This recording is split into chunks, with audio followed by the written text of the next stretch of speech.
have the English version. We have the English version too. Thank you so much, Mrs. Carey. No, Cashiers. เราออกไปแล้วบ่ Okay, thank you so much for sharing story. She's still there. Alright, so exciting about that เนาะตื่นเต้นผู้ใดเข้ามานี่ก็ตื่นเต้นเช่นเคยมื้อนี้มาพบกันอีกลาวไทย version channel ในการ training พามบับเนาะคนที่เขาเจ้ามีพลังเวลาเขาเจ้ามาเว้าเกี่ยวกับเรื่องการ motivation หรือการ training เนี่ยโอเคเพียงแค่ซำนี้ก็ได้กำไรแล้วผู้ใดเข้ามาสำหรับวันนี้เนาะ you get the benefit already just come in and see somebody talk boom boom boom boom boom boom you get that alright so วันนี้จะมาแชร์เรื่องtraining back office น้อยนึงสำหรับผู้ใดที่เข้ามานี่Okay, let me go here a little bit and we're going to go to Welltry and we're going to go to Linktree a little bit. Okay, สวัสดีอีกครั้งนึง Thank you ทั้ง Upline สู่ระดับชั้นนะผู้ที่เปิดโอกาสและแนะนำโอกาสดีๆมาให้ครับเจ้าคือครับเจ้าชื่อจิมมี่สลิมรถจากรถรัฐโอไฮโอบางครั้งก็ลืมแนะนำตัวเองบางครั้งเวลาตื่นเต้นเนาะแต่ว่าหลายคนก็สิฮู้บางคนคนใหม่อาจจะบ่ได้ฮู้เนาะสำหรับวันนี้ก็คือแน่นอนล่ะเฮาเข้ามาในธุรกิจตัวนี้ต้องมีคนแนะนำเอาโอกาสดีๆต้อง thank you จากทั้งเมียข้าพเจ้าที่นาเอื้อยพลินาไดมอนด์ Julie Double Diamond all the way up to Dr. Chi John Lemsa เนาะแล้วก็ทีมงานดาวไลน์ทุกระดับชั้นอีกเช่นเดียว up line down line เช่นเดียวกัน we come in for learning guys okay so exciting today เพราะว่าอยากเข้ามาตัว Web Balance Touch แต่ว่าต้องการจาก training well try กับLinktree a little bit อันนี้เกี่ยวกับเรื่องเครื่องมือเนาะทุกครั้งที่เฮาเข้ามานี่ no matter what โอเคมันยังเอาอีหยังมาเทรนอีกแล้วมื้อนี้เอานั้นมาเทรนหน้าที่เฮาเรียนอย่างเดียวโอเค no complain alright หลังจากที่ว่าเข้ามาตัวนี้we gonna click on the wheel the leaderboard มาเบิ่งตัวนี้เนาะผู้ใดเข้ามาคลิกตัวนี้เคยคลิกว่าNovember recruiting contest เดือนนี้เป็นเดือน special ที่มันมีการ contest ก็คือการ contest คือการประกวดว่าง่ายๆภาษาลาวคือการประกวดรางวัลผู้ที่ได้สปอนเซอร์ติดระดับที่1ที่2ที่3หยังก็แล้วแต่ถ้ามาคลิกตัวนี้ปึ้มมันจะเห็นตัวนี้เลยนะyou guys will show your name up here อันนี้คือมี leaderboard display on here ก็หมายความว่ามีคนที่ติดระดับอยู่ในการเป็นผู้นำที่มีโอกาสได้รับรางวัลเนาะที่มันเป็นpoint อันนี้เพิ่นเห็นอยู่ในนี้ตรงนี้ครับแล้วผู้ใดที่ต้องการอยากเข้ามาโชว์อยู่ใน leaderboard we have to look at this one คือเฮาต้องมาเบิ่งตัวคำว่า leaderboard in อยู่ใน left hand side เนี่ยมาเบิ่งตัวนี้เนาะตัวนี้มันสิขึ้นใจเลยถ้าผู้ใดตื่นเช้ามายามมื้อเช้าแล้วเอาตัวเองมาคลิกเบิ่ง leaderboard อันนี้มันเป็นเป้าหมายที่โอ้ยyou don't show up on the leaderboard we have to go over here ถ้าสมมุติว่าผู้ใดมีเป้าหมายต้องการอยาก make it happen เบิ่งเลยใจขึ้นจริงๆนะถ้าผู้ใดเข้ามานี่ใจขึ้นโอ้เฮ็ดจั่งใดเฮาจะมีชื่ออยู่ในนี่ leaderboard every single month every single week อยู่ในนี้ก็มีหลายคน show up อยู่ในนี้ทีมงานของเฮาก็มีหลายคนโอเคนี่ก็มีระดับ48คนlook at that how they do that 28คน30คน40-50คนต่อเดือนเขาต้องมีอะไรสักอย่างเดี๋ยวนี้เฮากำลังค้นหาชื่อหรือว่าสิ่งสำคัญก็คือเฮาค้นหาวิธีการที่จะเฮ็ดจังได๋ว่า we gonna show on the leaderboard นอกจากว่าเฮายังมีเครื่องมือแล้วเฮาก็ต้อง we are เฮาเป็น machine เองเนาะ we are you are a machine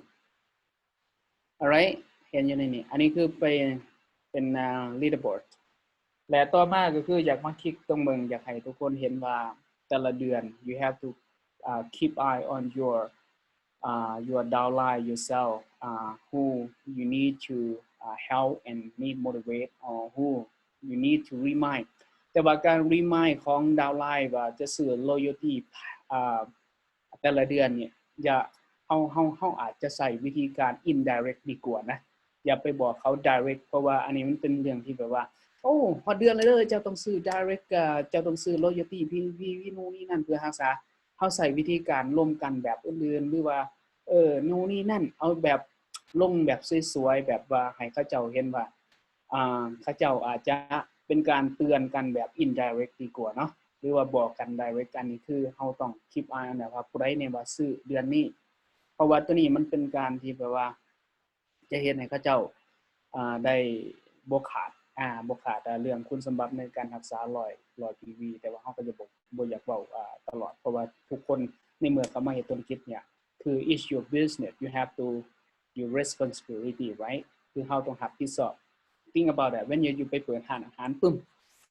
บ่มีไผจะมาบอกเฮานะ you have to pay the bill come in you have to pay everything you have to pay your bill you have to pay you have to do yourself this your business right so มื้อนี้จะมาเว้าเรื่องwell try หลังจากนั้นถ้าผู้ใดมีคำถามแล้วจังเว้ากันทีหลังมื้อนี้จะมาแชร์เรื่อง well try ตัวนี้ถ้าผู้ใดเคยใช้เกี่ยวกับเรื่องOpera เนาะครับพระเจ้ามักใช้ตัวใดที่ว่าครับเจ้ามักใช้ตลอดครับเจ้าจะแอดเข้ามาอยู่ในนี้โอเคตัวนี้ well try เนี่ยถ้าสมมุติว่าเป็นเว็บมันธรรมดาเป็นตัวนี้ถ้าสมมุติว่าเฮามี account แล้วครับใส่คำว่า my.welltry.com ผู้ใดเนี่ยเข้าไปสมัครเป็นสมาชิกในการใส่เครื่องมือเรียกว่าตัวนี้ lead machine เนาะอันนี้เป็น lead machine ในการที่เรียกว่า digital marketing system ที่มันจะเป็นเครื่องมืออีกตัวนึงบางคนอาจจะข้าพเจ้ายังเรียนอยู่แต่ว่ายังบ่ทันได้ expect ว่ามันจะมีผลแบบใดได้ผลแบบใด we don't expect the result the right way อันนี้คืออย่างน้อยคือเป็นการท้าทายว่าเฮาเอามาเรียนเครื่องมือใหม่ๆว่ามันมีหยังขึ้นมาเนี่ยบ่มีหยังที่จะกลายหน้าสมมุติว่าคนท้าทายในการเรียนรู้เนาะ we have to go อันนี้คือข้าพเจ้ามี account แล้วเรียบร้อยแต่สำหรับใครที่ว่ายังบ่ทันได้มี account okay we gonna go back to this website ให้ไปสมัครอันนี้เนาะเป็นการวัดแทกว่า you need to learn something new หรือว่า new to เพราะว่ามื้ออื่นนี่ก็อาจจะมี CEO มาว่าอันนี้คือเป็นเว็บไซต์สามารถทุกเข้าไปอยู่ในเว็บไซต์ก็คือ welltry.com แล้วก็สามารถมาสมัครได้อยู่ในนี้ผ่านทางคลิกก็ได้อยู่ในนี้ okay we're going to come in here and click over here and you can fill up information เนาะสามารถประกอบฟอร์มใส่อยู่ในหลังจากนั้นก็สิเป็นการ forward ไปการจ่ายเงินและต้องไป confirm something อยู่ในอีเมลโอเคอันนี้สำหรับคนที่ยังบ่ทันได้เข้ามาสมัครเป็น member สำหรับคนที่เข้ามาแล้วโอเคครับเจ้าจะมาลองlog in เข้ามาในนี้ account นึงโอเค we're going to come in here okay we're going to come in here อันนี้ตัวนี้เป็นเว็บไซต์ของเฮามีอยู่ในนี้เพิ่นจะมีวิดีโอเพิ่นว่า the system trainingอีตาเพิ่นว่า Richard แค่นั้นเราโชว์บอกวิธีขั้นตอนขั้นที่1ที่2ที่3ที่4ที่5ว่าเฮ็ดจังได๋สเต็ปของแต่ละการที่เฮาจะยิง lead ของเฮาออกไปอยู่ในsocial media อยู่ใน Facebook หรือว่าInstagram whatever you do okay อยู่ในนี้เนี่ยถ้าผู้ใดที่ว่ามาคลิกคำว่า lead เนาะอันนี้มันจะเป็น lead machine เนี่ยมันจะมีleadของอันe-book กับของ Dave แล้วก็มี social traffic e-book พวกนี้มันจะเป็นจังได๋เฮาสามารถไปคลิกเบิ่งอยู่ในนี้ได้เนาะโอเคอยู่ในนี้มันจะมีลิงก์สมมุติว่าเฮาอยากยิง lead ตัวนี้ไปหรือว่าเฮาจะเข้ามามันจะมี sample coffee อยู่ในนี้ก็ได้มันมี simple นะมันมี sample โอเคอยู่ในนี้ถ้าผู้ใดยังบ่ทันได้เฮ็ดหรือว่าหากผู้ใดที่ว่าเฮ็ดแล้วอันนี้คือครับเจ้าก็ลอง copy ตามรูปแบบของเจ้าอันนี้คือเป็นการอยู่ในตัวนี้เนี่ยเฮาสามารถที่จะไป choose เกี่ยวกับเรื่องรูปเฮาเนาะเฮาสามารถเอารูปมาใส่แล้วเฮาสามารถที่จะมาเขียนyour เพิ่นว่า your story ต้องมี story เพราะว่า the people buy the product the people join because of your story and they have to know you ว่าเฮาเป็นไผมาจากไสเฮาต้องไปเขียน story ของเฮามาใส่หลังจากเฮาเขียน story ของเฮามาใส่แล้วอยู่ในนี้เฮาก็มาคลิก save ถ้าเฮาคลิก save เนี่ยแล้วเฮาสิเห็นคำว่าอยู่ในนี้ปึ้งเนี่ยตัวนี้กรณีตัวนี้แล้วมีคนมาคลิกคำว่า get free sample here แล้วเขาใส่อีเมลเขาอยู่ในนี้สมมุติว่าอันนี้คนอื่นหลังจากมันคลิกลิงก์ของเฮาแล้วเขาจะไปใส่อีเมลของเฮาแล้วก็คลิกget ปึ้งแล้วก็ submit ไปหลังจาก submit ไปอยู่ในที่นี้ขั้นตอนตัวนี้ก็สิเป็นขั้นตอนของการประกอบใส่ว่าTU เนาะสำหรับ TU ของคนที่เขาเจ้าอยากจะget the sample อันนี้คือกรณีของข้าพเจ้าต้องการอย่างนี้ the sample I fill up information over here already okay ส มมติคนเหล่านี้เขาไปคลิกปึ้มเขาก็มาคลิกเนี่ยแล้วเขาก็มาคลิก submit เนี่ยเขาจะเห็นคำว่าตัวนี้ thank you page alright thank you page เนี่ยมันจะมาโชว์อยู่ในนี้ให้เบิ่งแล้วในที่นี้ calendar ถ้าเขาไป set up มันจะโชว์ calendar วิธีการ set up calendar เนี่ยยังมีอีกตัวหนึ่งครับเจ้าลองมาเนี่ยอันนี้สมมติว่าเขามาปุ๊บเขาต้องการว่าอยากจะมานัดหมายว่าI would like to talk make appointment would like to talk about coffee whatever we can click อันนี้คือลูกค้ากรณีเขาค่ะแต่ว่าอีเมลเนี่ยเขาจะส่งไปหาลูกค้าแล้วเขาจะส่งมาบอกเขาอีกเช่นเดียวกันว่ามันมีคนนะคลิกอยู่ในอีเมลเขาอันนี้คือเขาสามารถที่จะไปเบิ่งอยู่ในนี้ได้โอเคแล้วต่อมา we gonna go back to this leadอันนี้คือเป็นขั้นตอนที่1เขาสามารถที่จะเซฟstory และตัวต่อมาเนี่ยอันนี้คือเป็นตัว lead ตัวที่2ตัวนี้เขาจะใส่เกี่ยวกับเรื่องตัวใดก็ได้ตัวนี้เนาะตัวนี้เนี่ยอาจจะเป็นการใส่คลิกมันมี 2-3 sample ของตัวนี้เป็นการใส่ calendar โอเค sorry ตัวนี้เป็นการใส่ calendar ข้าพเจ้าจะ skip ตัวนี้ไปก่อนตัวนี้เป็นตัวที่2นี่เป็นการใส่ calendar we have to set up a calendar over here with the click over here จะใส่ก็ได้คือข้าพเจ้าเฮ็ดแล้วเรียบร้อยแล้วแต่ว่ากรณีตัวนี้อาจจะบ่ได้สอนมานี่เนาะการใส่ calendar อาจจะสำคัญบ่หรือบ่สำคัญก็คือถ้าสมมุติว่าเราต้องการจะเซตอัพมันจะมีระบบเซตอัพดาวน์ไลน์หรือว่าลูกค้าหรือว่าหยังก็แล้วแต่เขาเจ้าสิเซตอัพไทม์ให้เฮาเวลาใดที่เราเซตอัพไทม์ปาไว้นะแต่ calendar มันก็สำคัญมันก็ easy เพราะว่าอันนี้คือระบบของเฮาไว้ระบบฝากการ follow up มันจะง่ายและตัวต่อมานี่คือว่าอันนี้เฮาจะมีลิงก์อยู่ในนี้อยู่แล้วนะมีลิงก์อยู่ในนี้ตัวที่3เนี่ยอาจจะเป็นตัวของเขาจะเลือกเอาอยู่ในนี้หลังจากเขาจะมาเลือกเอาของมันมี3ทางเลือกก็จะมีของจอห์น ฮัลลัมซาแล้วก็มี 3 step system with email campaign แล้วก็มีสบับสเปนสมมติว่าจะเอาของจอห์น ฮัลลัมซามันจะออกมาเป็นสิแล้วเขาก็ไปคลิกเขาคลิกตัวนี้สามารถคลิกรีวิวมันก็ได้แต่ว่าเขาอยากมาเบิ่งอยู่ในตัว lead power line ก็ได้มันมี3อันอยู่ในนี้โอเคตัวนี้มันจะเป็น power line อันนี้คือว่า lead 3อันเนี่ยมันเป็น power line ของเราสามารถ copy เอาลิงก์อยู่ข้างล่างเนี่ยอยู่ไซต์ก็ได้โอเคหลังจากแล้วเขาก็มาคลิก save โอเคเขา copy อยู่ในลิงก์มันมีลิงก์อยู่แล้วเขาก็มาคลิก save โอเค we're gonna go back to this จริงก็งงเลยเนาะผู้ใดบ่เคยเห็นอันนี้บ่เป็นยัง just let you know วิธีการตัวต่อมาผู้ใดมีคำถามยังบ่ตัวนี้ผู้ใดเห็นยังไงโอเคอันนี้เป็น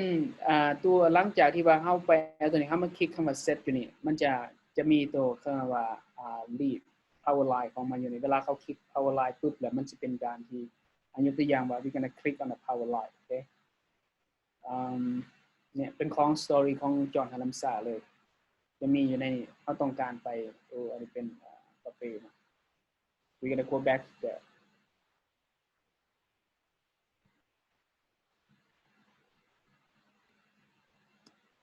alright we're gonna go back to again สำหรับ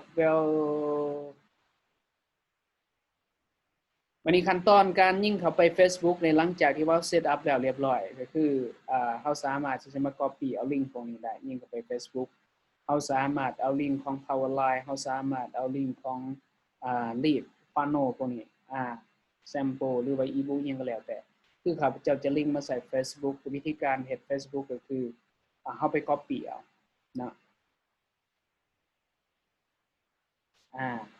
อันนี้มาคลิกสิปุ่ม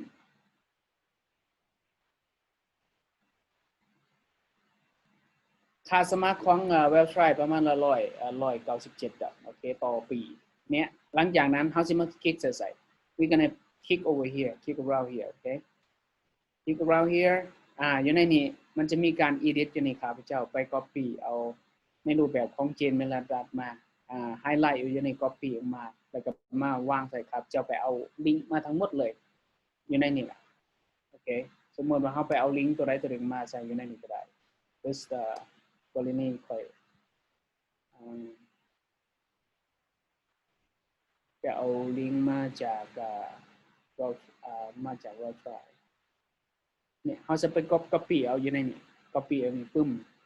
แล้วก็มาวางใส่นะมาวางใส่ Facebook ของเฮาอยู่นี่เลยไว้อยู่ในนี่จะมาวางอยู่ในอันนี้คือจะเอาตัวเก่ามาวางใส่แล้วก็มาคลิกคำว่า done edit ตัวนี้ก็คือการยิงออกไปอยู่ในแต่ว่ารูปภาพของอันน่ะคืออันว่า background ของมันอยู่ใน Facebook นี่ไปเฮ็ดเอาอยู่ในเฮาสามารถสิไปออกแบบหรือไปให้เขาดีไซน์ให้ก็ได้เนาะอันนี้คือมันจะมันจะattract people โอเคอันนี้ well try ต่อมายังมีเวลาอยู่บ่ we gonna do Linktree สำหรับ Linktree เนาะ Linktree นี่เป็นเว็บไซต์ของว่าอันนี้ตัวนี้นี่สำคัญคือไป sign up เอา sign up วิธีการ sign up ก็คือเข้าไป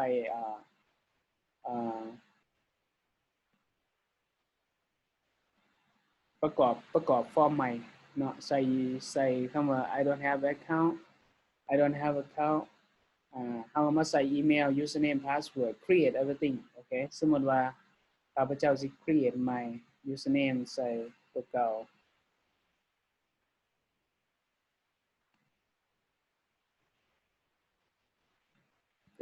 set password ตัวใหม่โอเค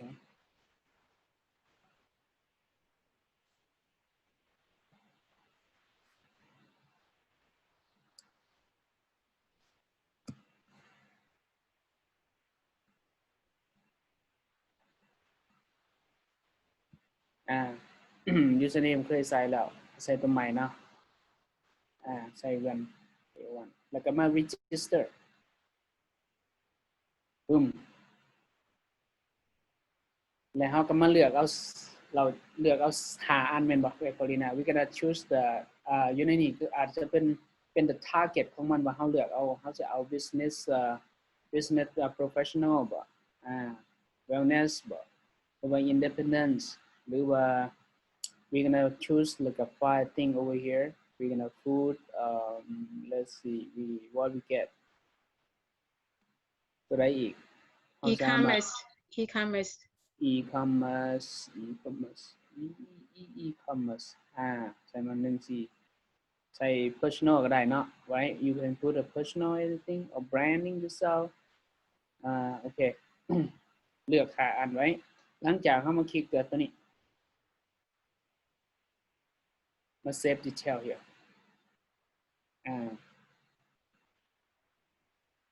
save หลังจาก save ไว้แล้วไว้วิ่งกันเด้อโอ้ลืมใส่สื่อต้องใส่สื่อ put your name in here สมมุติเราใส่ Jimmy okay.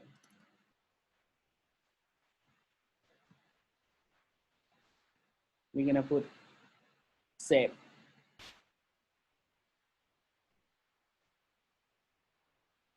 alright นี่หลังจากนั้น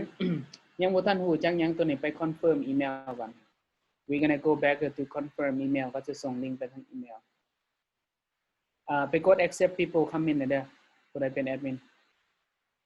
มีคนเข้ามาอยู่ right so we're gonna go back to email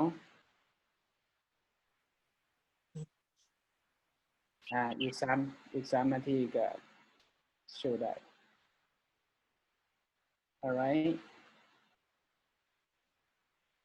so มาเช็คเบิ่งอีเมลรอถามมันโหลดในที่นี้จะเห็นคำว่า link in เข้ามานี่เฮามา activate we gonna active over here รอแป๊บเดียวเนาะอินเทอร์เน็ตศึกษาแล้วก็มา verify email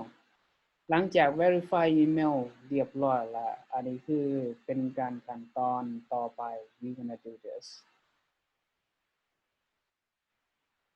โอเค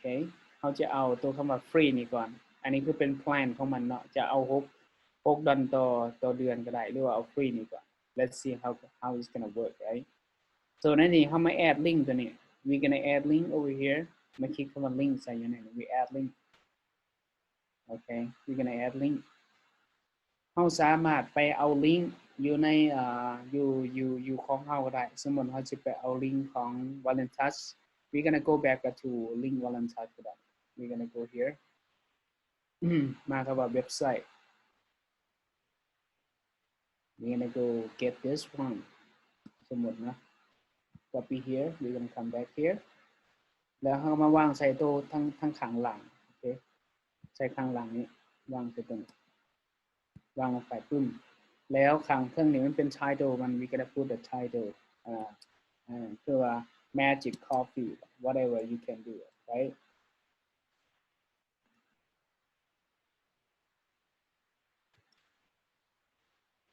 และอันนี้ปึ้มเฮาแอดใส่แป๊บเดียวอันนี้คือเป็น sample ง่ายๆเนาะเฮาสามารถที่จะ add more we can add more เป็นวิดีโอ whatever เฮาไปเอาวิดีโอของ Dr. Chi บ่สมมุติว่าข้าพเจ้าสิไปเอาวิดีโอ some video we're going to add more okay we're going to go back to the some video หรือว่าข้าจะไปเอาวิดีโอจาก John Halamsa ทุกคนเห็นสกรีนบ่นี่อันนี้คือกำลังเห็นสกรีนบ่ you see the my screen now ทาง YouTube okay it's opening right now okay you see the screen on YouTube right so we're gonna go get the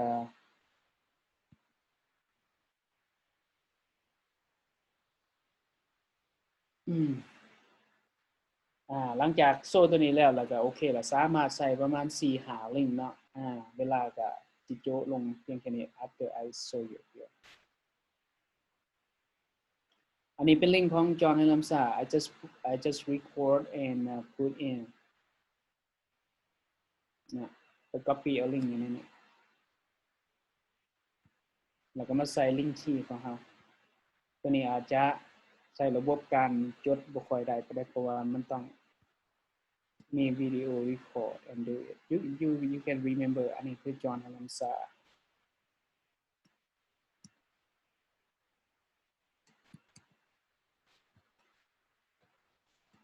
okay we're going to save or add more link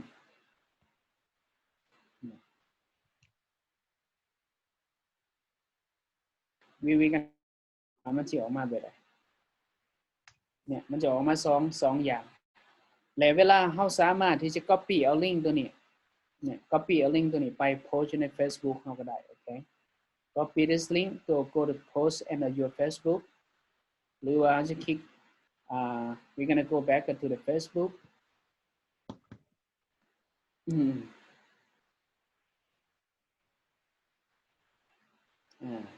สามารถเขียน comment everything ใส่อยู่ในนี้ we're going to write down the topic everything okay สมมุติว่าเขียนใส่ว่า business opportunity whatever okay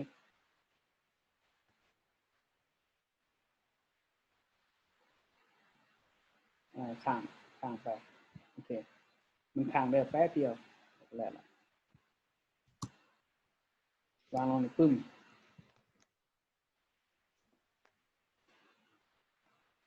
เฮาเขียนสัตว์ story ของเฮาใส่ก็ได้โอเค whatever อันนี้คือ example ซื่อๆ you go add this okay we're going to post อันนี้มันจะออกไปอยู่ใน Facebook ครับเจ้าสามารถไปคลิกเบิ่งอยู่ใน Facebook ครับเจ้าเราจะเห็นว่า what is that okay that's it สำหรับ LinkedIn สามารถจะ add more link ถึงไฟล์ link ได้ we get more link okay เฮาสามารถดาวน์โหลดรูปตัวเองใส่หรือว่าเปลี่ยนcolor theme มันก็ได้ okay with this right okay all right awesome okay that's it สำหรับ training back office we learn Valtry and the Linktree we're going to go back to the hard share testimonial for the global right now okay all right that was awesome no thank you so much no มีคนเข้ามาเนาะ okay thank you so much awesome training no awesome training and like Jimmy said now we're going to cover the recap about the 7-day global now okay Palina should start first and after that Diamond Powell after Diamond Powell Tina และน้องกบเนาะand closing is going to be Jimmy okay Palina's going to start is everybody's going to have 10 minutes to share okay because of the time and after that we want to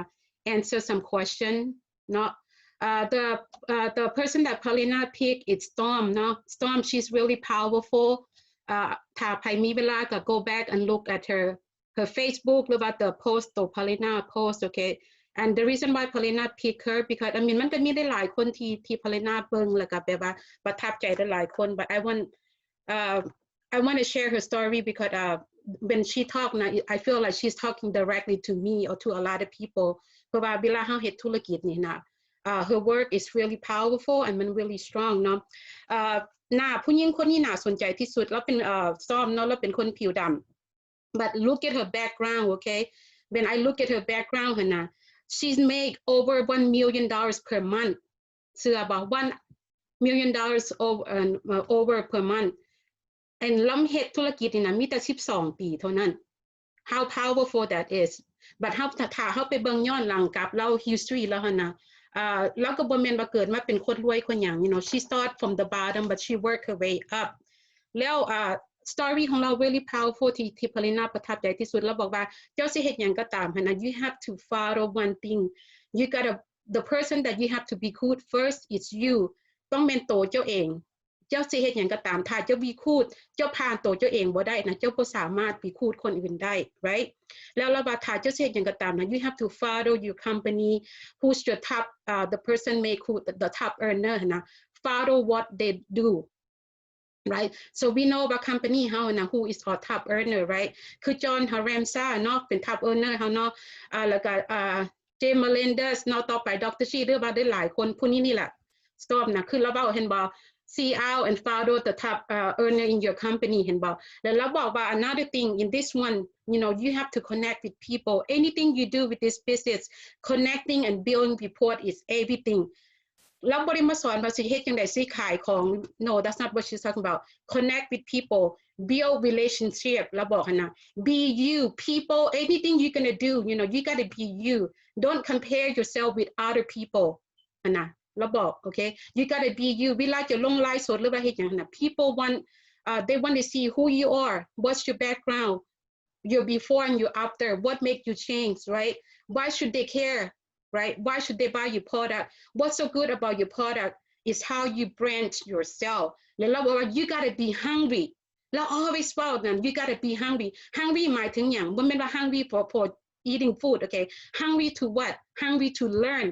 right like for me I'm hungry every single day I'm hungry to go out I want to reach out and help people that's me so when she's talking about that every single day I'm always hungry who I can go help who can I talk to you know I'm hungry to make my list I'm hungry to connect with people and that's really powerful in this business that we in a lot of time I hate business ตัวนี้นะ when we bring people in when somebody say no to us what our energy is supposed to be up we go down so you got to stay plugged in นะแม่นบ่ you got to stay plugged in แล้วบอกว่า first thing you got to be consistent no matter what you do just เฮ็ดหยังก็ตามนะถ้าจะบ่มี consistency นะ you cannot go forward with this business number one if you're going to take the product you got to love your product you got to believe in what you believe in because why people will buy what you believe they don't care how good your product is they care about how you represent your product remember เจ้าเป็นแบรนด์ของเจ้าเอง how you present how you connect with people right that's number one right number two มันยัง implement once you learn everything about your company you got to learn everything that you need to learn about company how ต้องเข้ามา how ต้องมาเรียนรู้ how ต้องมาศึกษา right nobody's perfect in this business you don't have to be perfect you have to start and build yourself to become perfect right but number thing is what you got to connect with the person that you talk to don't try to recruit every single body you got to find your audience แล้วบอกว่า you got to find the people that you want to recruit you got to connect with that people because some people they might not like for example my attitude Paulina really strong and straightforward people might not like that มื้อเทื่อ Paulina เว้าเสียงแฮง people might not like that but other people that they listen to me they like that because what I'm straight I'm forward I tell you how it is this is a business guy it's not about how สิมาโอยกันคือเป็น baby no this is a business how bad do you want it I want it so bad sometimes I cry I tell you the truth sometimes I cry why I cry because I want so bad for you guys you don't know what I go through in my head every time when I call somebody say no to me No, make me more stronger. Every single no I get. Every time I call somebody, they say no to me. I cross it out. I go next. That's what you have to do in this company. This is your business. Don't blame your upline. Don't blame nobody but you if you fail. Me, if I fail, if my paycheck, if I don't hit 1,000, I look in myself in the mirror and I tell myself, it's your fault, Helena. You didn't make that 2,000. You don't make the 3,000. You gotta have the attitude. I want you guys to feel that. Write down how much you want to make. Sky is the limit in this company. You gotta be real. Okay? Be true in yourself. Do not lie to yourself. Look at yourself in the mirror. Who are you doing this to for? Your why? Why is your why? You gotta answer that. ถ้าเจ้า answer why ของเจ้าบ่ได้นะ you cannot go far. Because why when you call your friend up and they say โอ้ยเฮ้ย product เฮากินมันบ่ถึกมันบ่หยัง your energy shut down. Why? Because you don't have the belief. Okay, you don't have enough belief about your product, about the company. You gotta have that. You gotta have the energy. Every time people say no to me, I go next. Do you guys, when I do my live, so you guys see me sad, a lot of time I want to cry, but I'm always happy because why? You brand yourself. People have to attract what you give out. You got to remember that. I'm sorry that I'm being strong today because I want you to be feeling the energy that what she's given to me. I listen to her. I believe it what she's saying. You got to stay hungry. Go for it every single day. She said, never stop recruiting. The day you stop, the day you shut down your own business. Our business is online 24/7 business. Remember that. ถ้าเมื่อใดจะบ่ออกมาโฆษณาบ่แม่นว่ามาโฆษณาขายของ That's what I'm saying. You gotta come out and brand. If people don't know what you do, how you gonna get customer? If you don't come say, hey, what I'm drinking today, my magic coffee. This magic coffee do what for me? Number one, I gained my life back. Number two, I have more confidence. I lost 52 pounds. People see that I changed, right? Sometimes คนบ่ไปกดไลค์ it doesn't mean they don't look and follow you. People always look at you. Remember that, okay? My time, I have 2 minutes left. บอกมาละเดือดDiamond เดือดขอโทษ okay? But I'm gonna close with this, okay? I'm gonna close with this. เฮ็ดหยังก็ตามนะเฮ็ดให้มันเต็มร้อย okay? เฮ็ดให้มันเต็มร้อย Go all the way. This is your last chance. Tell yourself, this is the last company that I'm gonna go for it. I failed before, but this time I'm not gonna fail. GoPro. We learned so much, guys. We learned so much from the GoPro. ถ้าใครบ่ได้เข้าไปเบิ่งเนี่ยไปเบิ่งย้อนหลัง Palina post เขา2กลุ่มของกลุ่มลาวกลุ่มอย่างเฮานะเข้าไปเบิ่งถ้าบ่เข้าใจนะโทรมาหาอัพไลน์ We can teach, we can translate เฮาแปลให้ My ภาษาลาว is not good. My English is not the greatest, but I give my heart to you guys and I hope you guys can feel my energy. All right, now I'm going to stop for now before I cry and I hope you can feel my energy. I hope I can give you what I learned. But the next time, the next person is Diamond Powell. Diamond Powell, the floor is yours, brother. The floor is yours. Give your 1,000%, not 100%, 1,000%, brother. All right, man. You guys pump up. ว้ายยะสุนอนเด้อเฝ้านอนหลับเด้อสบายดีเบิดทุกคนเด้อมื้อนี้แม่น Sunday we all fired up and pump up. We learned so much from the guest speaker. Man, she's so great. And upline Jimmy ก็สุดยอดเนาะมาสอนเรื่องsocial media แล้ว Sister Paulina, man, you fired up. Your wife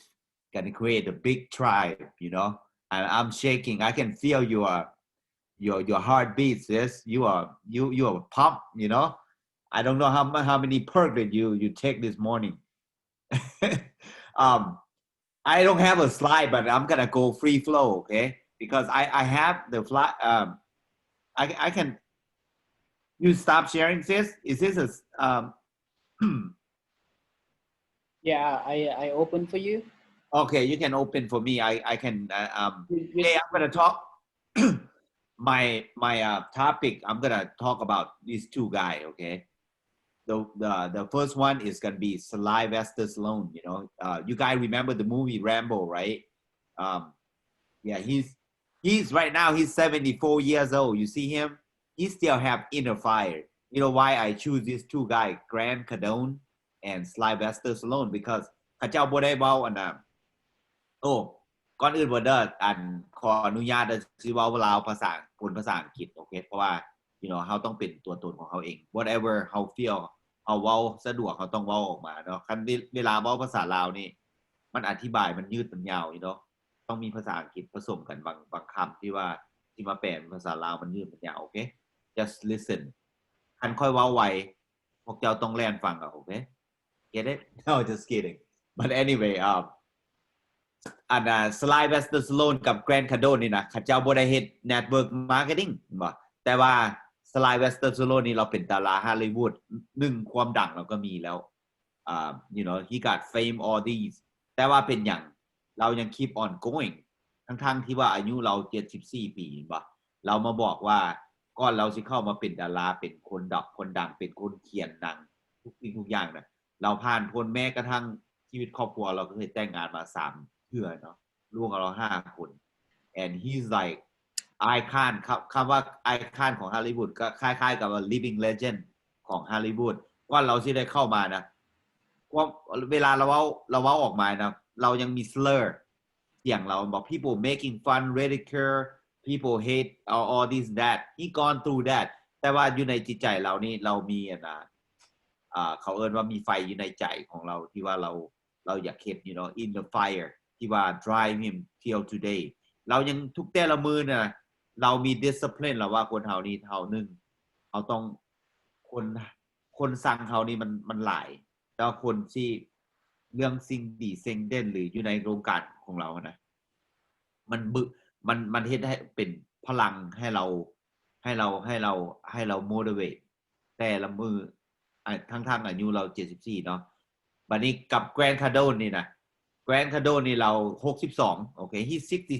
62เราเกิดอยู่ลุยเซียนาโอเคอยู่เลคชาร์ลลุยเซียนาแปลว่าอยู่แถวใต้เด้อของกันไกลอยู่ทางนั้นทางคนละฝากกับ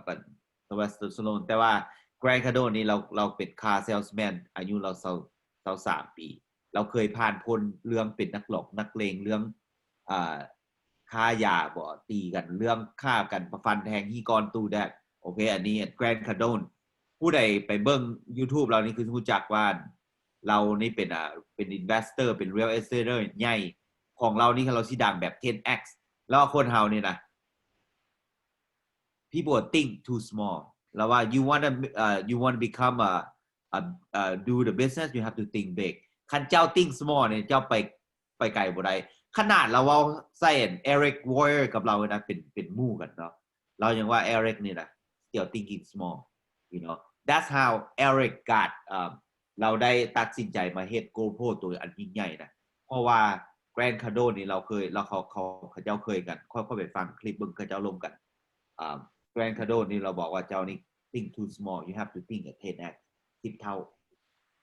วินเขาคือเฮานี่ไป prospect คือควรเอามาองค์กรเฮาเลยนะเฮาต้องเอา10เท่าขึ้นไปเพราะว่า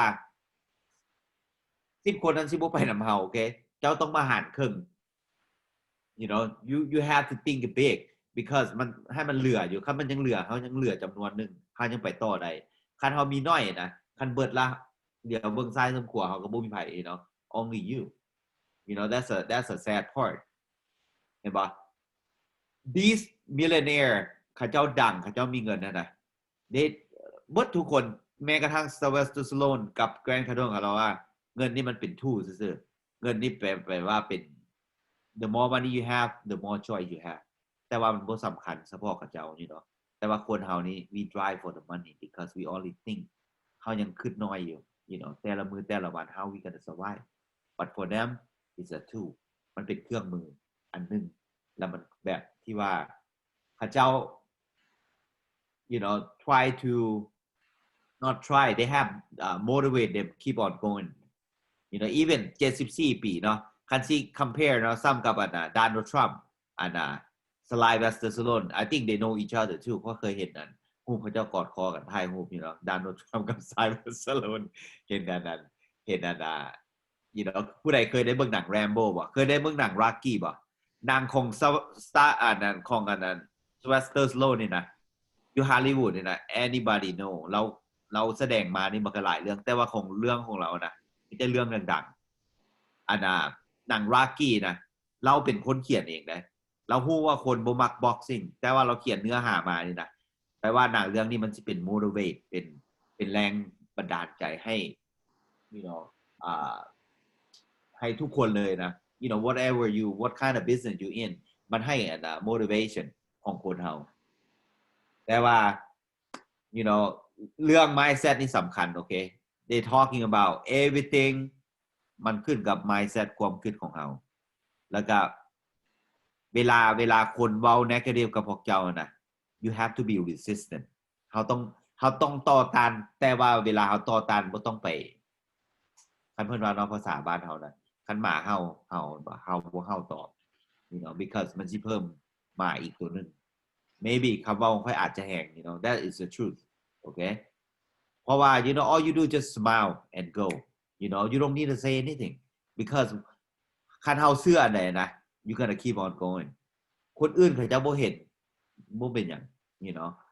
ตอนอื่นบทแบบ Paulina เราว่าโอเคกับ Stormy ที่ว่าเราเว้าคลิปนะเจ้าอยากเป็นผู้นำอยากสร้างหยังนะเจ้าต้องเอาตัวเองของเจ้านี่เป็น you know you have to lead yourself first the first person to win who is you เขาต้องชนะด้วยตัวเอง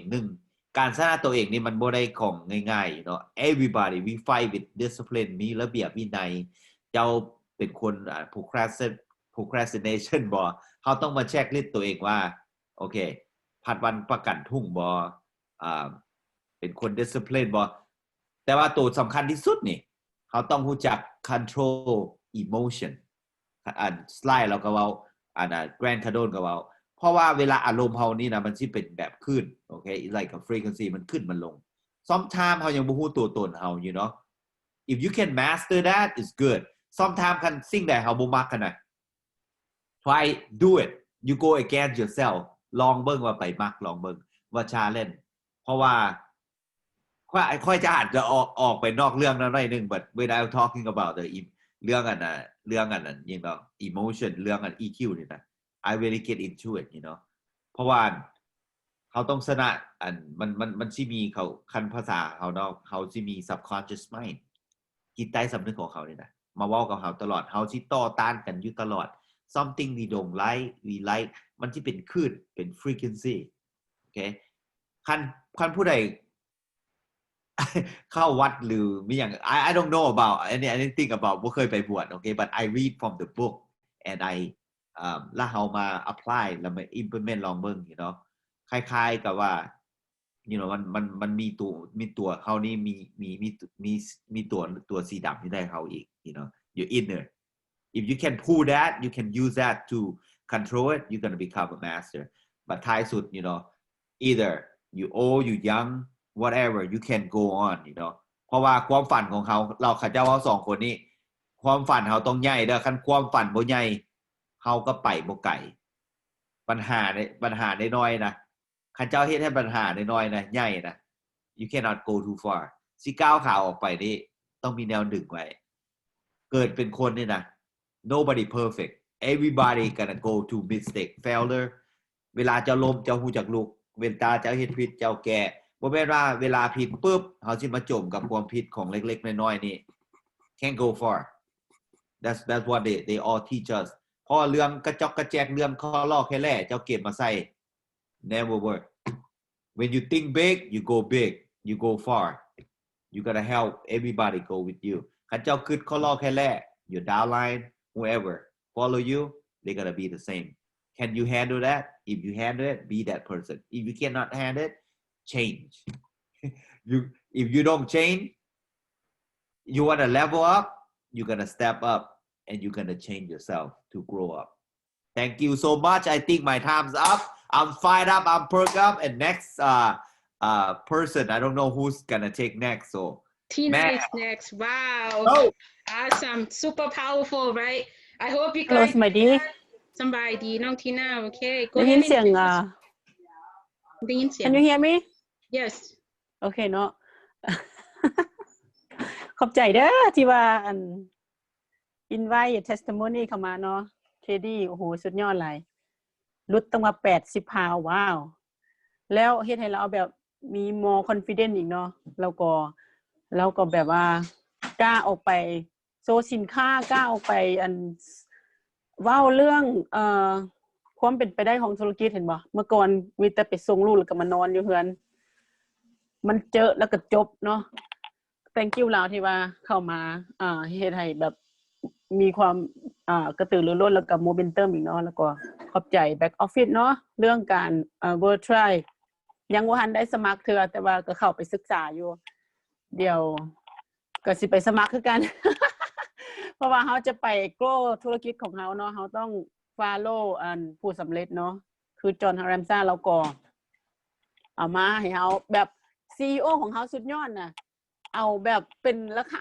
2-3,000 ลดเหลือ195 197เหรียญน่ะ everything อยู่ในหั่นเลยเนาะพอเข้าไปศึกษาเบิ่งอีกเทื่อนึงเนาะ thank you แล้วก็ขอบใจอัพไลน์พอลิน่าเนาะมาเว้าเรื่องชื่อหยังก็ลืมแล้วสตอมบ่แล้วก็ thank you Diamond Pound เนาะเพิ่นก็มาเว้าเรื่องของผู้ที่ว่าเพิ่น follow เนาะที่น่าเองเนาะสำหรับตัวเองก็คือเฮ็ดสเต็ปทำอิฐเลยคือเอาของ Eric Worre เลยเราเป็นคนง่ายๆสบายๆแบบ Messenger ไปว่าเจ้าสามารถเป็น Can you do my Can you be my แบบว่าเฮ็ดให้เจ้าเป็น customer ให้ค่อยได้บ่เทื่อเดียวก็ได้แบบบ่ต้องกังวลว่าค่อยสิพาเจ้ามาเฮ็ดธุรกิจไม่หยังดอกแต่ว่าให้เจ้ามาเป็น customer ค่อยเทื่อนึงจังซี่น่ะที่น่าใส่คำเว้าของเราซี่น่ะก็ได้ผลนะแบบก็ follow สเต็ปง่ายๆจังซั่นเลยนะบ่ได้แบบมีหยังซับซ้อนหลายแนวเนาะเพราะว่าภาษาอังกฤษมันก็บ่แม่นภาษาที่ว่าที่น่าเกิดอยู่นี่แล้วก็บ่ได้ฮู้เรื่องอันหยังหลายก็ไปฟังหลายๆเทื่อแล้วเว้าหลายๆเทื่อก็จึงค่อยเข้าใจนะแล้วเราก็บอกว่าก็บอกเขาโลดว่าเฮานี่รู้สึกจังได๋ค่อยหาก็เข้ามาก็ค่อยก็มีความnervous อยู่ค่อยก็บ่ได้ฮู้หยังหลายแบบว่าแบบ simple เว้าแบบเรื่องจริงนะว่าเฮาเฮาก็แบบบ่ได้ฮู้หยังล่วงหลายบ่แม่นว่าสิแบบเก่งอีหยังกระเดียกระโดดแต่ว่าค่อยนี่รู้สึกว่ามันค่อยตื่นเต้นในธุรกิจนี้แล้วค่อยก็แบบอยากมาเว้าให้เจ้าฟังแบบนี้นะแบบง่ายๆจังซั่นเลยเนาะEric Worre เราก็เว้าจังซั่นหั่นนะแล้วผู้ที่2แม่นที่น่าประทับใจ Emily เนาะVara นะเนาะแล้วก็แบบเป็นคนที่น่ารักเนาะหน้าตาก็น่ารักนะแล้วเราไปapproach คนก็ง่ายๆกันแล้วก็มีแต่บอกว่าค่อยเห็นเจ้าอยู่จิมเจ้าน่าจะแบบว่าเข้ากับสิ่งที่ข่อยกำลังเฮ็ดอยู่จังซี่นี่นะหรือว่าเฮาไปคอมเมนต์ว่าลูกเต้าเจ้าเป็นตาฮักจังซั่นจังซี่หั่นนะก็แบบใช้คำเว้าแบบ simple บ่ได้มีแบบอีหยังเลิศหรูอีสังกระเดียกระดอหั่นเฮาก็ใช้แบบแนวนั้นหั่นนะทีนี้ก็ใช้จังซั่นก็ได้ผลอีหลีหั่นน่ะเนาะแล้วก็อีกผู้นึงแม่นประทับใจแม่นคนที่เป็นพรีวิวเนาะตัววิดีโอก่อนหั่นนะที่ว่าแล้วก็เป็นคนดำเหมือนกันแต่บ่จื้อชื่อแล้วเราจะนุ่งเสื้อสีแดงเนาะคันผู้ใดเห็นหั่นนะก่อนที่ว่าจะเข้ามาใน7 day recruit นั้นเราจะเขาเจ้าสิสายผู้นี้หั่นนะเราบอกว่าจังซี่เนาะเราบอกว่าสมมุติว่าเราไปพอสเปคคนนะเขาสิบอกแล้วว่าก็แม่นละติเจ้าบ่ได้อยู่ในสถานการณ์ของข่อยแนวนี้เนาะแต่ว่าเราก็บอกว่าแม่นแล้วข่อยบ่ได้ฮู้เรื่องอีหยังในชีวิตเจ้าแต่ว่าให้ข่อยเล่าเรื่องของข่อยให้เจ้าฟังได้บ่แล้วว่าจังซี่นะปีนั้นข่อยเสียแม่บ่อีหยังนี่ล่ะหรือว่าแล้วก็เสียแบบ lost husband ไม่หยังต่างๆหั่นนะแล้วก็เว้าเรื่องของเราให้เขาฟังโอเคเขาจึงค่อยว่าคันแม่นเจ้าอยู่ในสภาพของข่อยนี่เจ้าสิฮู้บ่ให้บ่เฮาก็แค่เว้าแบบความจริงของเฮาน่ะให้เขาฟังใช่หลายๆคนเนาะที่ว่าก็เจ้าเข้ามาเว้าในglobal น่ะมันเฮ็ดให้ที่น่าแบบตื่นเต้นแล้วก็ใช้คำเว้าของเขาน่ะใช้เรื่องที่เขาเจ้าผ่านมาเขาเจ้าเฮ็ดมาแล้วเขาเจ้ามาสอนเฮานะเฮาก็ใช้ต่อจังซี่น่ะ duplicate นะมันก็ได้ผลนะเห็นบ่ก็อยากให้ทุกคนเนาะลองเอาเข้าไปฟังคืนเนาะถ้าว่ามีrecord ไว้จังซี่นี่นะแล้วเอาไปนำใช้เบิ่งอยากให้ทุกคนได้รางวัลคือกันเนาะที่ว่าเป็น25,000 เหรียญที่เขาเจ้าสิมาแจกนะอยากให้ทีมของเฮามีชื่อที่ว่าได้รางวัลอยู่ในหั่นบ่อยากให้ทุกคนเลยเนาะบ่แม่นว่าเฮ็ดให้เพื่อไผเฮ็ดเพื่อตัวเองแล้วไผได้เฮาเนาะเฮาเป็นคนได้เพราะว่าเฮาเป็นคนเฮ็ดอยู่ก็เนาะก็ฝากไว้เท่านั้นเนาะก็ให้ทุกคนแบบเป็นrecruiting machine เนาะแล้วก็แบบ ให้คนฮู้ว่าว้าวลาวทีมจังซี่นี่นะสุดยอดเราต้องเป็นระดับต้นๆให้ได้เนาะโอเค thank you so much น้องก็มีเรื่องแชร์ก็เท่านี้เนาะ thank you หลายๆthank you for sharing น้องทีน่า thank you so much that's really powerful เนาะlike คือน้องทีน่าเราว่าล่ะทุกคนสามารถเข้าไปเบิ่งย้อนหลังได้เฮามีวิดีโอเนาะคนต่อไปก็น้องกบเนาะสาวสวยตอนนี้เฮาสิมาเปลี่ยนเป็นเวอร์ชันไทยเฮาเนาะน้องกบเปิดไมค์เลยจ้าเปิดไมค์เปิดหน้าด้วยนะครับ ขอดูหน้าสวยๆหน่อยค่ะโอ้สวัสดีค่ะสวัสดีค่ะอ๋อก็ทำวันนี้สวัสดีค่ะสวัสดีจ้าโอ้ยสีแดงเหมือนกันเลยตัวเองวันนี้ไม่ค่อยสบายแต่ก็โอเคอยู่ค่ะกบว่าจะแชร์รูปสักหน่อยแชร์แค่สกรีนรูปเขาให้ดูเฉยๆกบว่าจะพูดแค่คนเดียวแต่ว่าทำไมแชร์ไม่ได้ต้องให้เป็นโฮสต์ก่อนพี่โพลิน่าให้คุณเป็นโฮสต์ก่อนพี่โพลิน่าเปิดให้กบก็ได้ค่ะกบจะพูดแค่คนเดียว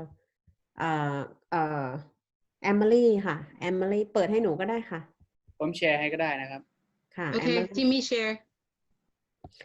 ก็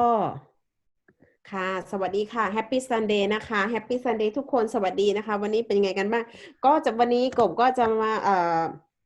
มาขอแชร์คนนึงอะค่ะแชร์แค่คนเดียวจริงๆก็เข้าไปฟังเกือบทุกวันอยู่ค่ะพอในช่วงไหนที่ช่วงไหนวันที่ทำงานก็เข้าไปฟังบ้างนิดๆหน่อยแต่วันที่ไม่ได้ไปทำงานก็ฟัง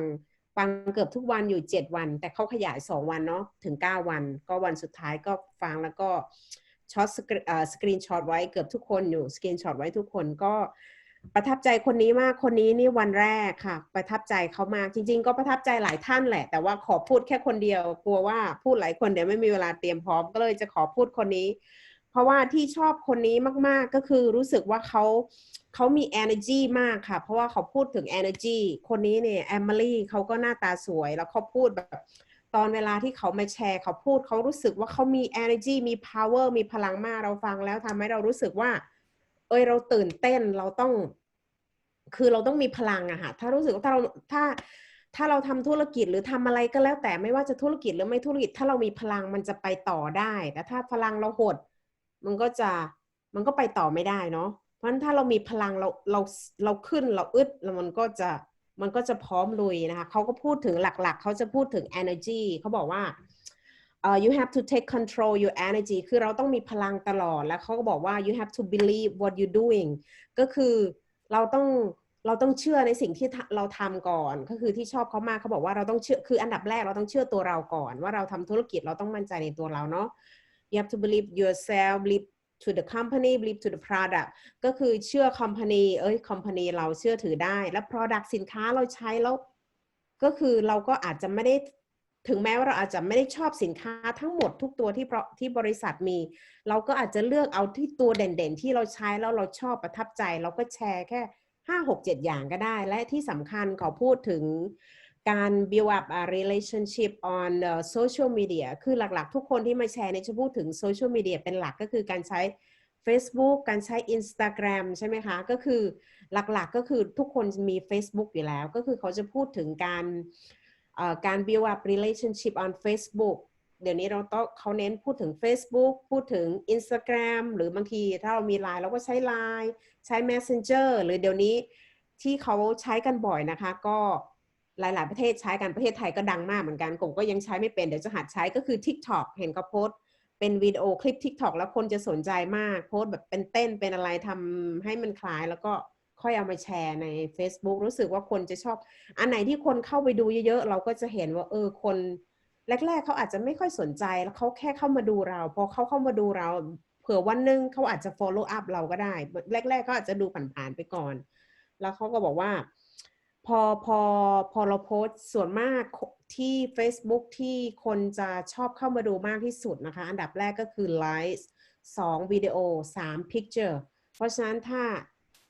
รันตามลำดับนะคะถ้าคนเข้ามาดูตามนี้เยอะแล้วเราก็ต้องแอดเพื่อนเพิ่มด้วยเขาพูดถึงว่าเราต้องพูดถึงการทำแบบstranger co-market นะคะคนนี้เขาพูดถึงการทำคนแปลกหน้าเนาะคนแปลกหน้าก็คือเราก็ต้องรู้จักไปแอดเพื่อนเพิ่มเราก็เข้าไปดูโปรไฟล์เขา แล้วเสร็จแล้วเราก็ต้องรู้จักคอมเมนต์เขาด้วยไม่ใช่แอดแล้วคุณไม่เคยเข้าไปกดไลค์ไม่เคยกดคอมเมนต์อะไรอาจจะคอมเมนต์แบบ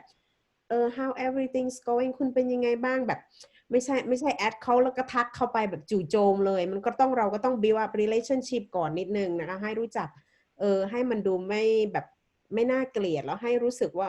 คนไม่หนีเราอะไรอย่างเงี้ยนะคะก็และที่สำคัญนะคะก็คือเขาจะพูดถึงเรื่องของการ voice message นะคะ voice message ก็ว่ามันสำคัญ voice message นี่คือสมมติว่าเราฝากข้อความเสียงเนาะคือคนฟังเนี่ยเราจะได้ยินเสียงเราเขาจะรู้สึก feeling ของเราว่าคุณมี energy ไหมถ้าเราแค่ส่ง message ธรรมดามันก็โอเคเราก็ไม่เห็น energy เขาแต่ถ้าเราส่ง voice mail เข้าไป voice message เข้าไปมันก็เห็นเสียงเราก็จะได้เห็นว่าfeeling เขาเป็นยังไง feeling เขาแบบ happy feeling เขามี energy หรือ feeling เขาจริงใจกับเราไหมอะไรอย่างนี้เขาอาจจะผลตอบรับมันก็อาจจะดีกว่านะคะแล้วก็เขาบอกว่ารู้จักมีการตั้งคำถามเราทักเข้าไปแล้วก็ตั้งคำถามว่าในอีก5 ปีข้างหน้าคุณมีแพลนอะไรคุณจะไปอยู่ที่ไหนคุณมองถึงอนาคตคุณยังไงคุณอยากมีอินคัมอะไรเท่าไหร่คือแบบ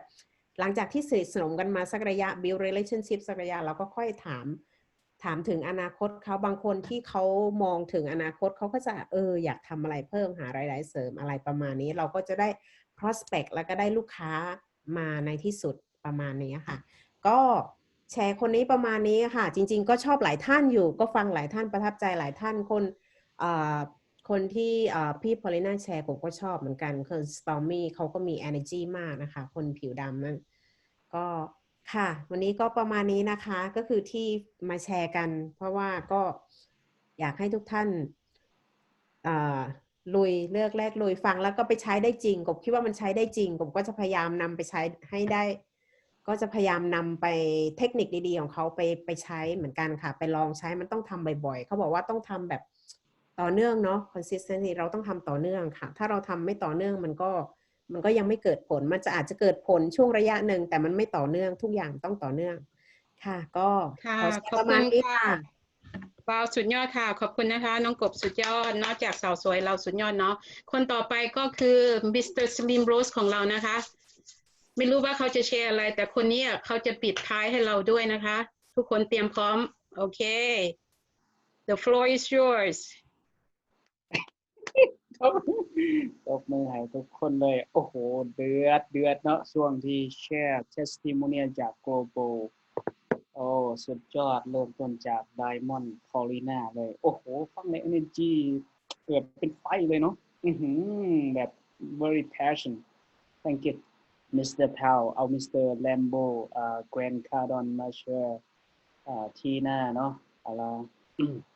จะพี่กบเทคนิคของการใส่ voice mail เนี่ยสุดยอดนะ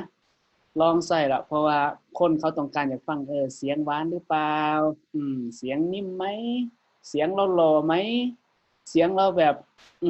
น่าไว้ใจหรือเปล่าอันนี้มันสำคัญนะการใช้เสียงเนี่ยลองมาหลายคนแล้วเวลาเขาสั่งเขาส่งไป voice mail ไปเขาก็ voice mail กลับคืนมาตัวนี้สุดยอดเลยการใส่ voice เพราะว่าคือคล้ายๆแบบเขาเว้ากับเขาแหละเขาเป็นล่องจากการโทรไปล่องจากการโทรดูเหมือนว่าเขาอยากจะโทรไปแต่ใส่เทคนิค voice mail คือว่าบ่ตรงเกินไปอันนี้คือเคล็ดลับตัวนี้ได้เรื่องนะลองใส่ดูค่ะพระเจ้าก็ลองใส่อยู่เห็นว่าผลตอบกลับมาดีที่สุดเลยคือเทคนิคตัวนี้ใส่ดีสุดยอดทุกคนมาแชร์ว่าสำหรับวันนี้ still fire up you guys sleepy open your cam ได้บ่ผู้ใดสะดวกเนาะ Can you open your face? I would like to see your face. How you smiling? How you active? How you get power? How you gonna do? Show me your face. เพราะว่าอย่างเป็นยังว่าเขาสามารถที่เปิดหน้ากล้องเขาได้เนี่ยคือเขาเป็นคนกล้าบ่ทันเว้าเรื่องไป prospect คนอื่นดอกมาช่วยกันเบิ่งกันถ้าเขากล้าเปิดหน้ากล้องเขาอยู่ใน Zoom meeting ได้เนี่ยแสดงว่าเขาเป็นคนที่จะกล้าแชร์ตัวเราเองเนาะเพราะว่าตัวนี้สำคัญนะเปิดหน้าตัวเองนะเปิดหน้าตัวเองเพราะยังสำคัญในบางคนนี่เขามามีตติ้งเนี่ยมือนอนการฝากนอนเซอยู่ให้กล้องวิดีโอเบิ่งตัวเองอยู่ตัวนี้มันบ่เวิร์กในการเข้ามาเรียนรู้ we have to sit down and make a note เนาะเพราะว่า is a training right becoming training that's why we have to training everything training แม่นแต่การวางตัวของเฮาเองนี่ล่ะเมื่อก่อนนี่ข้าพเจ้าก็เป็นนะอันนี้บอกให้ฟังนะเมื่อก่อนก็เป็นเขาเรียนมีตติ้งแต่บ่แม่นธุรกิจตัวนี้เมื่อก่อนเนี่ยเขาบอกว่าเวลาเขามาฟังมีตติ้งเนี่ยห้ามเอนแล้วก็ห้ามเนื่องแล้วก็ห้ามนอนเด็ดขาดในการเข้ามาเรียนรู้มีตติ้งเนี่ยโอเคอันนี้เป็นเรื่องสำคัญที่สุดหลังจากข้าพเจ้าไปฟังปึ๊บเขาจะบอกว่าถ้าผู้ใดที่ว่ามานอนฟังเนี่ย think about that มันเป็นการฝึกนิสัยเฮานะมันเป็นการฝึกนิสัย you not get energy เฮาจะเป็นคนเมื่อยตลอดเขามาฟังกับเมื่อยเขามา whatever you that มันเป็นคนเมื่อยเป็นคนบ่มี energy เนี่ย think about that right อันนี้คือการฝึกตัวเองบ่ทันบอกหรอกว่าไปฝึกเรื่องธุรกิจตัวอื่นเลยฝึกการ training lead yourself first John C Maxwell มันจะมาแนะนำบอกว่า John C Maxwell ว่า before you lead people you have to lead yourself first you have to lead yourself first this is a very important thing การเรียนเฮาเองนี่คือการมี discipline เป็นคือการมีวินัยคือการมี commitment คือการมีความรับผิดชอบคือการที่จะเป็นคนกล้าตัดสินใจทุกสิ่งทุกอย่าง you have to lead yourself ก่อนที่จะไป lead the team right คืออันนี้ล่ะคือมันเป็นเรื่องสำคัญที่ว่า if you cannot lead yourself เพราะว่าการ lead เนี่ยเฮาเป็น example ของตัวเฮาเองแล้วหรือยังสำคัญบ่ทันได้เว้าว่าเป็น example ให้คนอื่นเป็น example ให้ตัวเองเลยตัวเองฮู้มั่นใจตัวเองหรือยังถ้าเฮายังบ่ทันมั่นใจว่าเฮานี่เป็นคนแบบว่าเฮาเฮ็ดอีหยังแน่ที่คนสำเร็จเขาเจ้าเฮ็ดthe successful people what they are doing เขาเฮ็ดแบบใดเขาบุคลิกลักษณะของเขาในใดการเว้าการจาการตัดสินใจความกล้าหาญของเขาเจ้าเฮ็ดแบบใด we gonna try to follow them right that's why it's amazing training from the global event ข้าพเจ้าสิมาเว้าตรงที่ว่าเมื่อนี้เนี่ย ก่อนที่จะรวบรวมข้อมูลทั้งหมดก็คือจะไปเอาข้อมูลของเอริกวอลมาว่าก่อนโอเคเอริกวอลเราบอกว่ามี3ข้อแรกๆก็คือ1คือว่า willing ก่อน you are willing to learn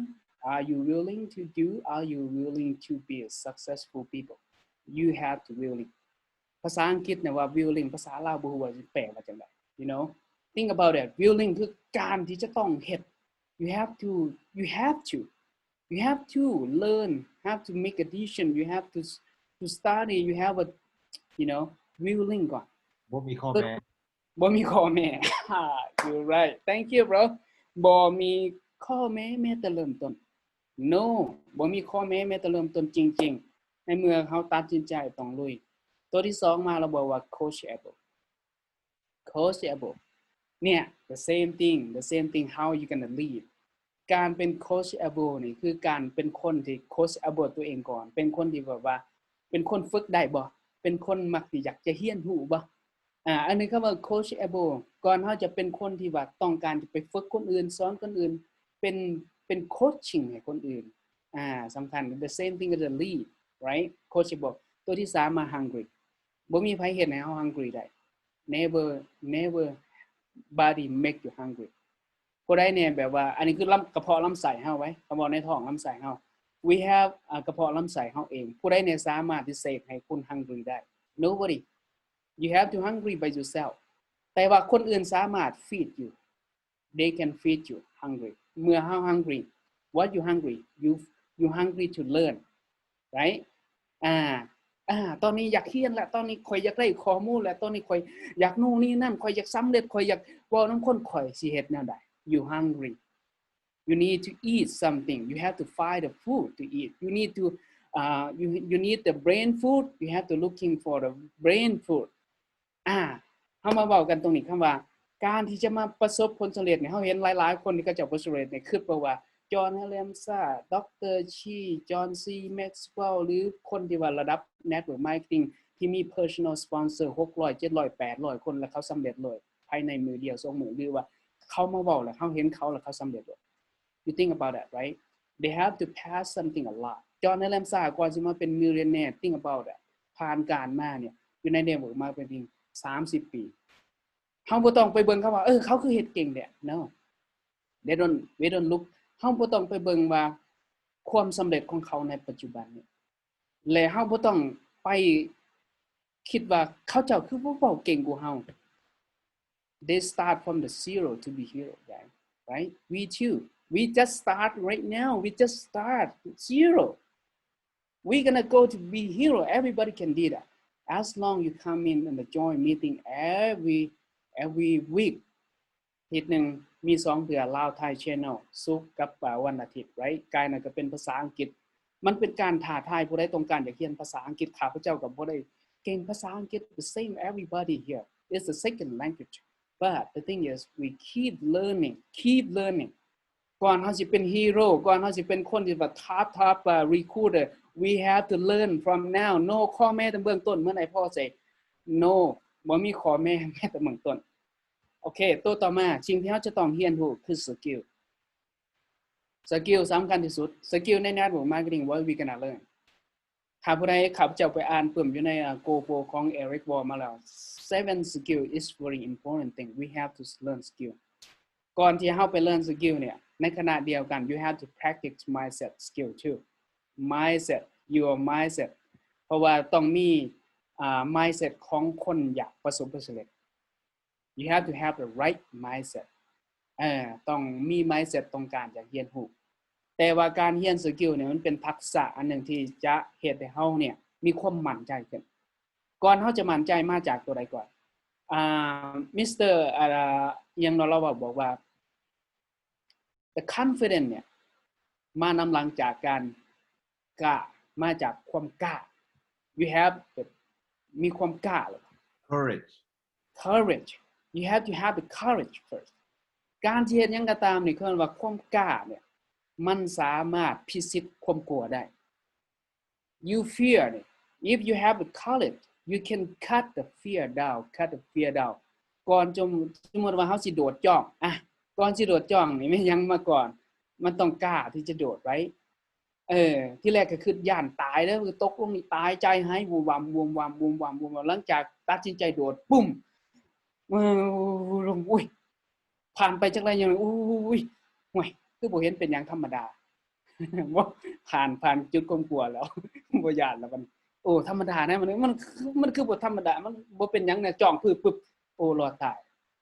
ในเบื้องต้นเนี่ย same thing หลังจากเทื่อที่2ไปได้บัดนี้เริ่มมั่นใจแล้วบ่เป็นหยัง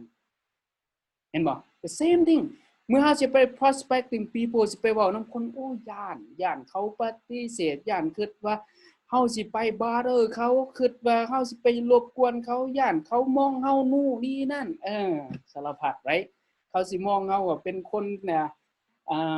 เห็นแก่ประโยชน์อยากมาขายสินค้ามาขายกาแฟอยากสารพัดเด็กกันก็ look at you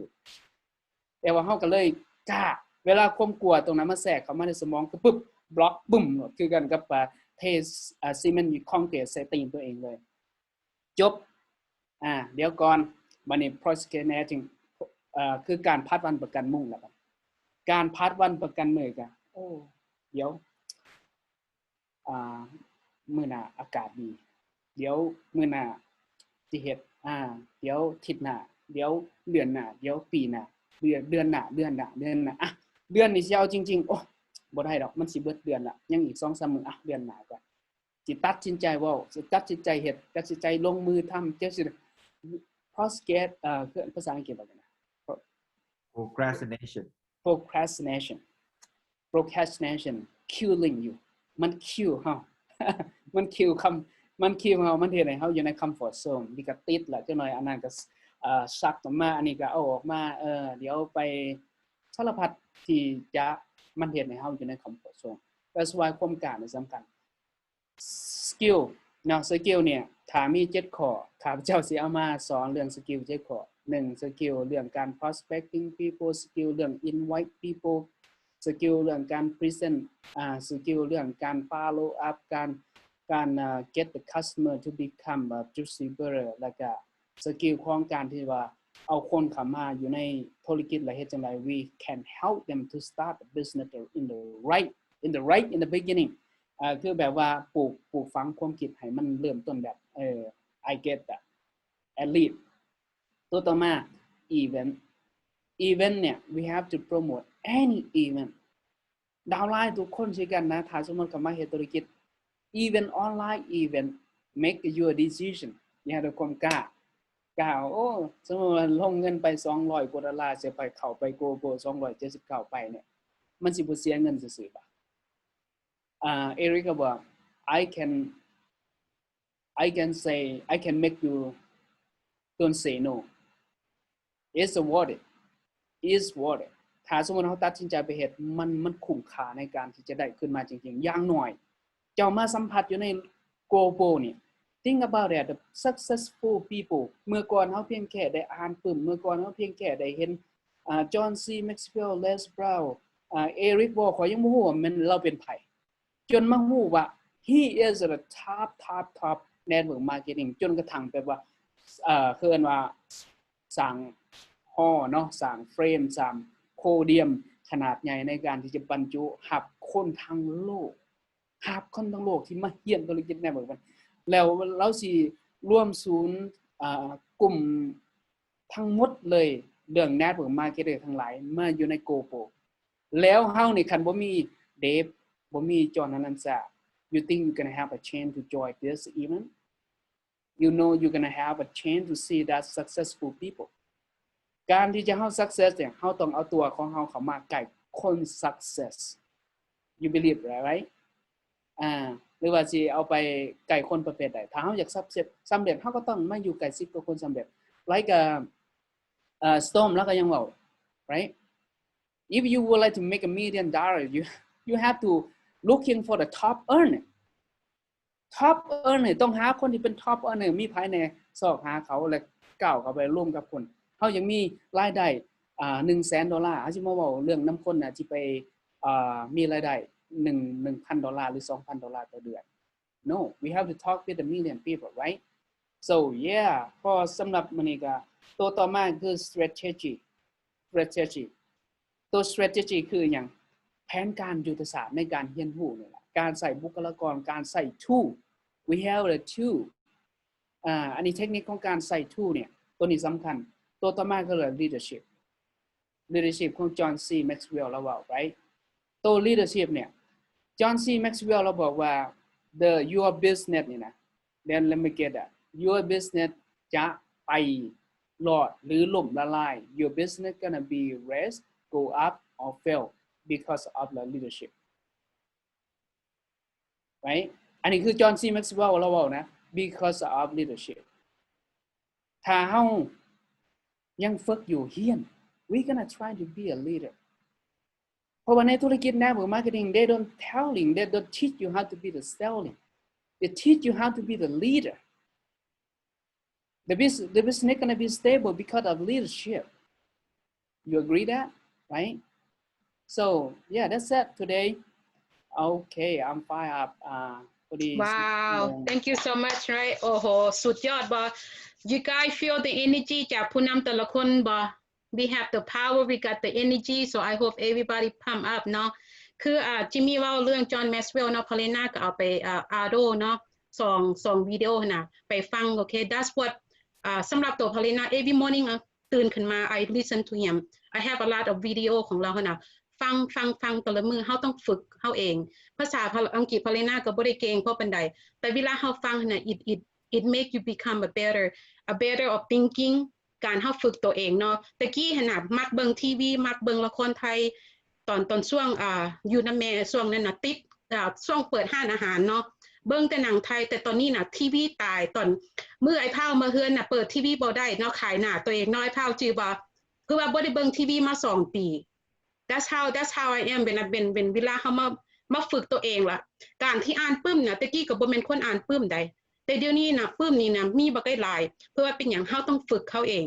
การเฮาสิเป็นผู้นำที่ดีได้หั่นน่ะ you have to you got to work on yourself every time Paulina เฮ็ดหยัง I always have to tell myself